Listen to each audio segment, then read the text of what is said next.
todo el mundo pide llenar el tanque, porque nadie va por 10 litros de gasolina, a llenar el tanque. Entonces, porque no tenemos a dónde más sacar. O sea, lo reventaron el país. Y ahora que se ha agudizado con temas de conflictos políticos y sociales, son simplemente medidas muy cortoplacistas y paliativas, ya que no están atacando el problema estructural, que es netamente fiscal. ¿Está en sus cabales el presidente? Yo creo que no. ¡Súbela! ¡Súbela, baja! ¡Súbela, baja! ¡Baja, súbela! ¡Súbela, baja! ¡Súbela! ¡Súbela, baja!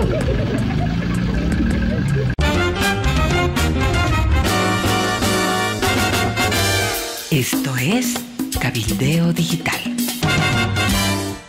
Este programa es traído a ustedes gracias a Contacto POS, la mejor herramienta para tu negocio. La app de la red de enlace con tecnología NFC.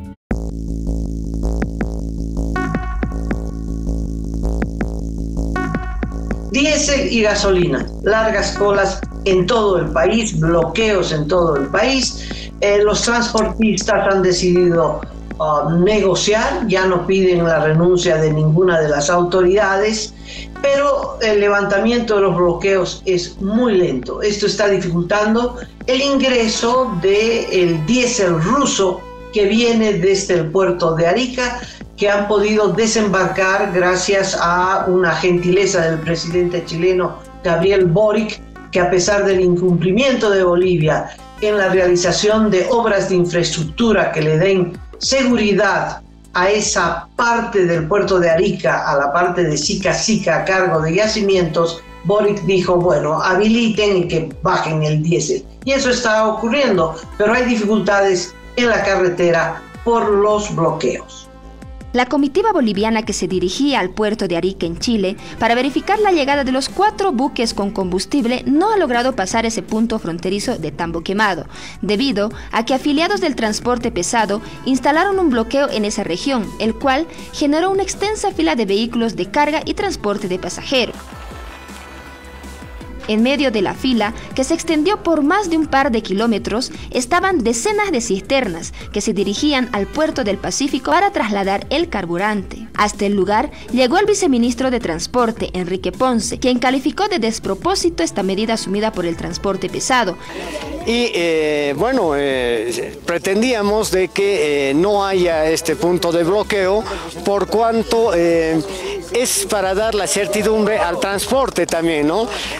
Consideramos pues un contrasentido, un despropósito pedirnos. Por su parte, el dirigente del transporte pesado de Tambo Quemado, Hernán Condori, negó acusaciones del gobierno, ratificando que continuarán con las medidas de presión hasta que las autoridades normalicen la distribución del diésel.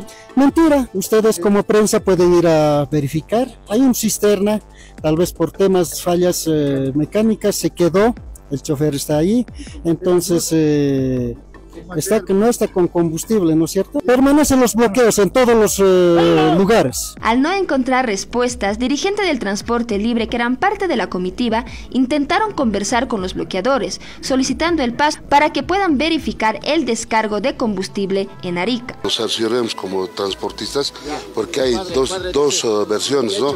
Que los barcos están vacíos, que hay multas que tienen que pagar al puerto de Sica. Es por eso estamos viendo, para poder, hermano, o sea, ir a verificar personalmente y ver la situación que está pasando allá. Estamos yendo personalmente. Sí, así más claro, la comisión va a pasar, pero no las cisternas vacías. Pese a insistencias, el sector en conflicto decidió no levantar el bloqueo en ese punto fronterizo, por lo que hasta finalizar la tarde, las cisternas, los buses con pasajeros y camiones de carga pesada continuaban varados en el lugar. Sin embargo, no era el único punto de bloqueo. Curahuara de Carangas, otro de los municipios que está acatando este paro indefinido de transporte, esta ruta muy importante que une al departamento de La Paz y al departamento de Oruro. En caso de que nosotros, la gente, veamos que haya, recién vamos a estar prestos a dialogar y ver si es lo que necesitamos nosotros pronto es el combustible, y si está llegando no tenemos por qué hacer el bloqueo, pero aquí tiene que ser realidad de que vengan y lleguen lo que es el combustible como ellos dicen. Amalia, en principio comentar, informarte que el bloqueo que llevaba 4 días en la ciudad de Oruro, en las carreteras que unen Oruro con La Paz, con Cochabamba, han sido levantadas anoche después de una negociación con el gobernador Johnny Bedia. Por tanto, han puesto, digamos, fin a esta movilización de 4 días. El bloqueo más importante en este momento en esa parte del país se mantiene en Tambo Quemado, aunque los dirigentes que están en ese punto dijeron que van a dejar pasar las cisternas. Se está dirigiendo, ya debe estar en el lugar, una comisión de YPFB y de la ANH para negociar con los dirigentes y ver de que levanten el bloqueo. Las cisternas ya están, ya han cargado el diésel que bajó del primer buque atracado en Arica y está viniendo hacia territorio boliviano. Se estima que van a estar acá a partir de las últimas horas de este viernes o las primeras horas de este sábado. Es un convoy que ya se está dirigiendo a territorio nacional con el esperado diésel. Seguramente deben tener alguna logística para saber cómo se va a distribuir internamente el combustible. Desde Arica ya aprovisionadas de combustible, aproximadamente son 50 las que van a llegar, se presume entre las 6 a 7 de la noche precisamente, hasta la planta de Sencata, con la provisión que habría mencionado justamente el director de la Agencia Nacional de Hidrocarburos, también referente, con el objetivo de justamente abastecer a la población, alivianar este proceso también, y ya ingresando otras justamente también hasta Arica para poder realizar la provisión necesaria del buque que ha logrado descargar también estos carburantes. Comentarles que hasta el momento al menos se ha registrado unas 20 cisternas, y es que siguen pasando todavía. Se estima que lleguen, como les comentaba, hasta las 7 de la noche. Son casi 4 horas de viaje entre las diferentes paradas que van realizando también estos motorizados hasta la planta de Sencata. Esa información que tenemos en este momento, ya el equipo de Bolivia TV también estará aguardando justamente en este lugar, en la planta de Sencata de la ciudad del Alto, para poder observar y corroborar también el descargo de las mismas y la próxima provisión a diferentes justamente surtidores y estaciones de servicio del país. Y es como justamente el presidente Luis Arce Catacora lo había mencionado, que ya a partir de mañana sábado al mediodía ya se estaría realizando esta provisión necesaria también a la población, con estas ya casi 50 cisternas que van justamente transcurriendo acá en el paso fronterizo de Tambo Quemado hacia la planta de Sencata. Otra manera de despejar las rutas ha sido con la intervención de la policía. Anoche grupos de policías han intervenido algunos bloqueos, sobre todo el de la zona de Guayculi, en Cochabamba, que es la carretera que une Cochabamba con el occidente del país. Eso ha sido despejado. En este momento hay control de la policía sobre ese punto. Donde sí se mantienen los bloqueos es en Santa Cruz, que si bien la ciudad que estuvo ayer prácticamente semiparalizada ha vuelto a la normalidad, sigue el bloqueo en San Julián. Ya entra el 5.º día el bloqueo en San Julián, y el transporte cooperativizado es otro tipo de transporte que también me imagino tienen sus minibuses, sus trufis, que son, sobre todo hacen el servicio entre Santa Cruz y Montero, Santa Cruz Guarnes. Se va a movilizar este viernes. Es como si una especie de escalonamiento, ¿no? Primero el transporte pesado, luego el transporte urbano y ahora el transporte cooperativizado. Entonces, el conflicto no está resuelto del todo, pero de alguna manera el gobierno se está dando modos para garantizar el despeje de las rutas por donde van a cruzar las cisternas llevando el combustible. Tan desesperados, han ido a Paraguay a pedir que le fíen. Vitol y Trafigura no le fían más. Están yendo a pedir a Paraguay que le fíen. Están pidiendo en Argentina que le fíen. Han ido a Brasil a pedirle a Lula de rodillas que le fíen. Que le fíen porque no tienen un peso. Y uno se pregunta, a ver un ratito. Traen diésel a un precio. Ahora con el dólar a 12.50 no sé cuánto estará el precio. Pero lo entregan a las estaciones de servicio y las estaciones de servicio les entregan la marmaja. Plata de los hidrocarburos.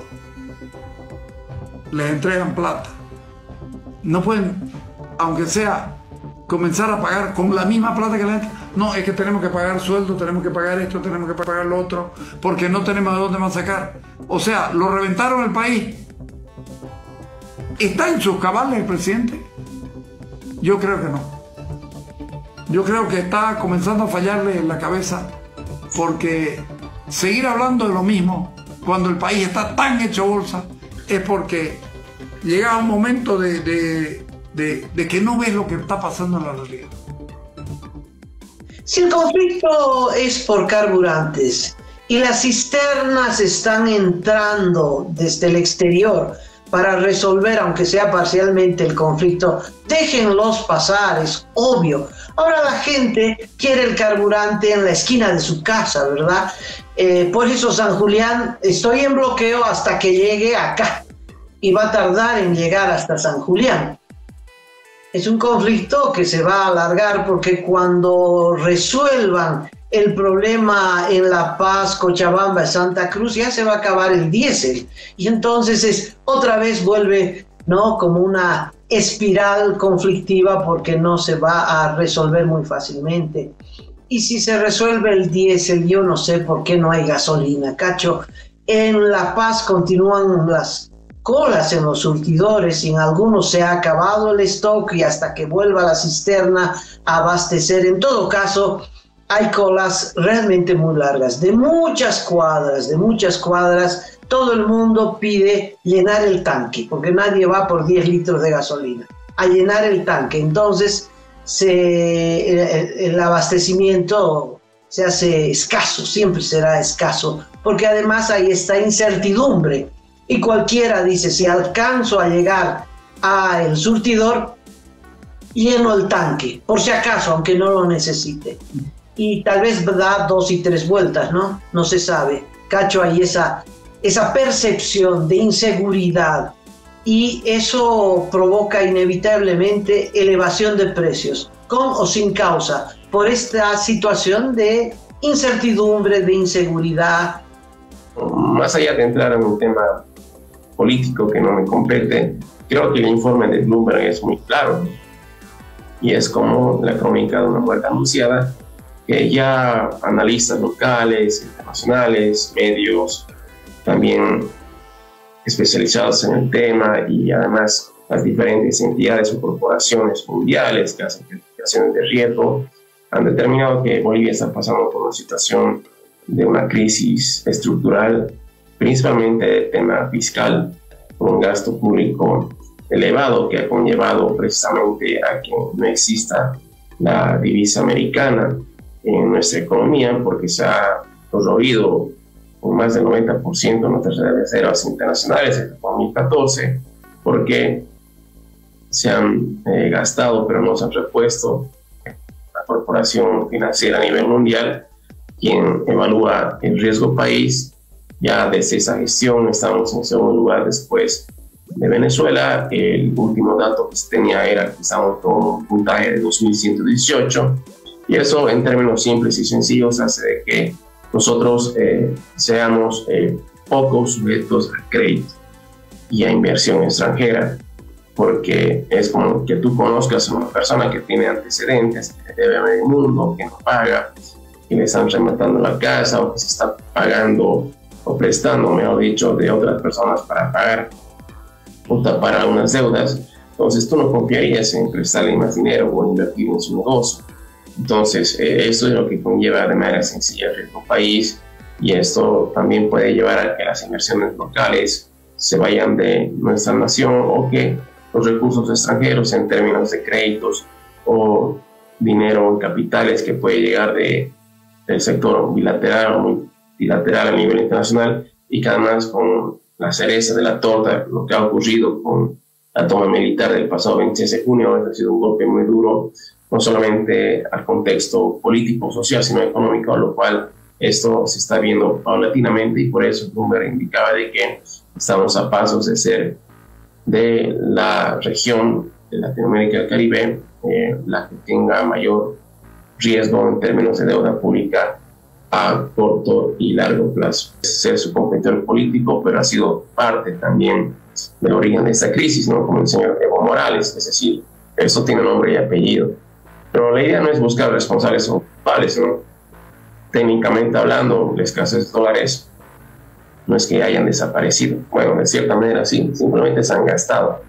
Porque en la época de bonanza de los hidrocarburos existían ingresos cuantiosos, como se ha mencionado, por la venta de gas natural, y esto pues lo acopiaba YPFB y lo transfería al Banco Central de Bolivia, y el Banco Central de Bolivia al sistema financiero, y así a empresas y familias en el país. Entonces, mientras esto no se solucione de manera estructural, que sería una reducción importante del gasto fiscal, cualquier medida paliativa que se tome, como hablaban ahí de estrangular la economía, pues la economía ya venía estrangulándose por sí misma con la misma mano del gobierno, que estaba en función y administración de estos recursos, y ahora por temas políticos buscan culpables, ¿no? Pero todas las medidas que están tomando en la anterior y esa gestión para resolver ese problema principal, que es escasez de dólares, un tipo de cambio informal muy elevado, desabastecimiento de carburantes, y ahora que se ha agudizado con temas de conflictos políticos y sociales, son simplemente medidas muy cortoplacistas y paliativas, ya que no están atacando el problema estructural, que es netamente fiscal. Y bueno, el que pierde puntos políticos es el gobierno. Yo creo que es el peor momento de Luis Arce Catacora. Y esto va a ser peor porque es posible, Cacho, que esta internación de diésel ruso no le salga gratis al gobierno. ¿Qué has averiguado al respecto?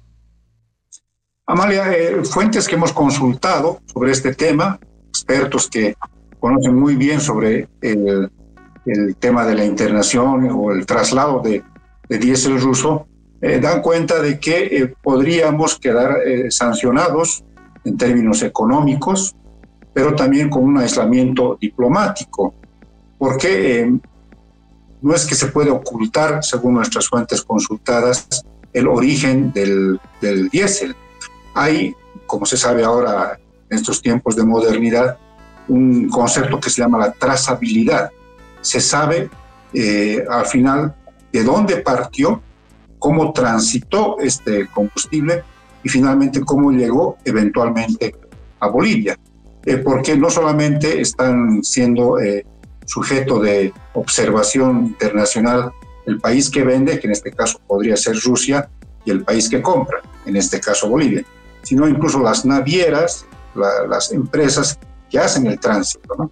Porque ellas, por ejemplo, piden lo que se había llamado un certificado de origen para no quedar sancionadas como empresa. Entonces piden este certificado a quien está vendiendo el diésel, y entonces ese es un punto de inicio de la trazabilidad. Se puede hacer, dice, una auditoría para ver por dónde ha ido el combustible, dónde ha cambiado incluso, por ejemplo, un buque de bandera. Pues hay maneras ahora sí para detectar la ruta que ha transitado el diésel. Y el precio, que es la otra manera de controlar. Las sanciones que ha establecido Estados Unidos, la Unión Europea, tienen un límite. Es controlable, si vale el término, hasta los $100 el barril de diésel. Si el combustible hubiese sido vendido en más de $100 o su equivalente, entonces ya es sujeto de investigación. ¿Cuáles pueden ser las sanciones? El que, por ejemplo, nos apliquen multas y penalidades financieras a nivel internacional, prohibición del comercio, de que no podamos comerciar a través del sistema financiero estadounidense sobre todo, y lo más grave, el congelamiento de activos, que es que, digamos, si YPFB, por ejemplo, tuviese cuentas en el sistema financiero estadounidense, esa plata queda congelada hasta que se resuelva el asunto. Entonces, hay este riesgo, es una cosa que no hay que dejarla, digamos, pasar por alto, dicen las fuentes consultadas, y esto en cualquier momento puede activar una investigación, sobre todo si es que se detectara que el precio ha sido por encima de los $100 el barril. Bueno, en este caso hay una certeza de que el diésel es ruso porque viene en barcos rusos, no han disimulado nada. Se sabe que partió de un puerto de San Petersburgo y se tiene el registro de por dónde pasó, qué mares surcaron. en relación al primer buque. En relación al segundo buque, pues hizo escala en Brasil y después del Brasil ha llegado al puerto de Arica. Y un tercer barco, que es ruso, lleva la bandera de Ghana. Mira, si lo sé yo, cacho, que no lo va a saber Estados Unidos. ¿Y de cómo lo sé yo? Porque Reuters lo sabe, que consulta esta información del tráfico naviero, ¿no? Hay boletines al respecto y bueno, es cuestión de abrir esos portales y se sigue la ruta de un barco sin problema. Lo mismo pasa con los aviones. Si uno está preocupado por algún avión, uno puede seguir desde su partida hasta su aterrizaje. Hoy el internet, los satélites, en fin, hay empresas que se dedican a eso y están a disposición del público. Sobre el precio, eso nunca sabremos qué precio está pagando el gobierno, porque no se están recurriendo a medios tradicionales. No sé, el gobierno no va a pagar en efectivo, eso es obvio, porque no tiene efectivo, por eso ha recurrido a los rusos, y tiene que ver con el acuerdo entre Lucho Arce con Putin. Y en qué consiste ese acuerdo no sabemos, siempre es un secreto. Tal vez no es efectivo, cacho, ni 100 ni 50, no sabemos cuánto está pagando por el barril o la tonelada de diésel. Es posible que sea a cambio de la incursión de empresas rusas a los salares bolivianos, ¿no? Litio, uranio, en fin, etcétera, etcétera, que es lo que se viene deduciendo por las licitaciones de la empresa estatal de litio. En fin, pero que hay este riesgo que tú mencionas, con toda seguridad. Con toda seguridad. Sanción es sanción. Y las sanciones nos dicen, se sanciona a todos excepto a Bolivia. No hay eso. La sanción es generalizada. Esperemos, Cacho, que este diésel no sea el más caro que hubiese comprado Bolivia.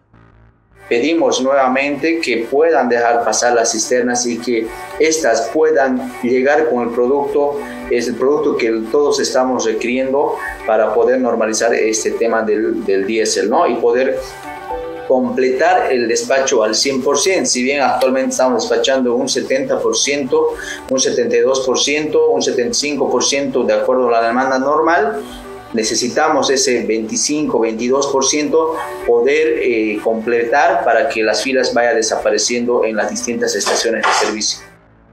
Así es, Amalia, y lo que se está esperando este viernes es saber cuánto del primer buque se logra descargar a los depósitos en la terminal Sica Sica en Arica. Hay también unas divergencias en cuanto a las opiniones. Algunas autoridades del gobierno dicen que todo el buque se va a poder descargar, son 42 millones de litros de diésel. Otras autoridades, sobre todo el presidente de YPFB, cree que va a ser un poco más de 30 millones. Otros han calculado un poco menos.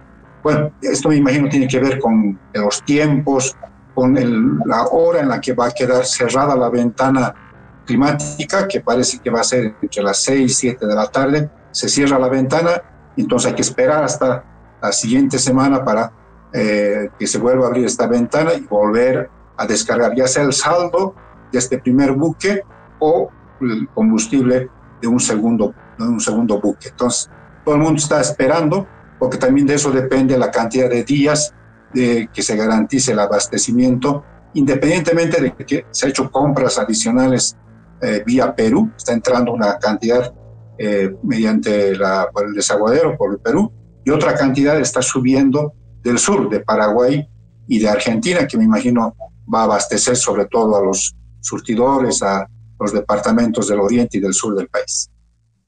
Chile está sufriendo en estas horas una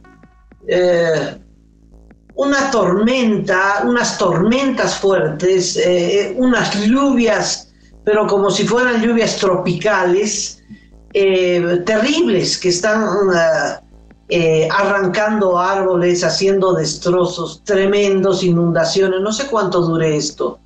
Y sin duda esto también afectará al norte de Chile y pues la violencia con la que se mueve las olas del mar, que son las que estaban dificultando precisamente el desembarque de este diésel. Esperemos a ver que esto no agudice las dificultades del gobierno con este diésel.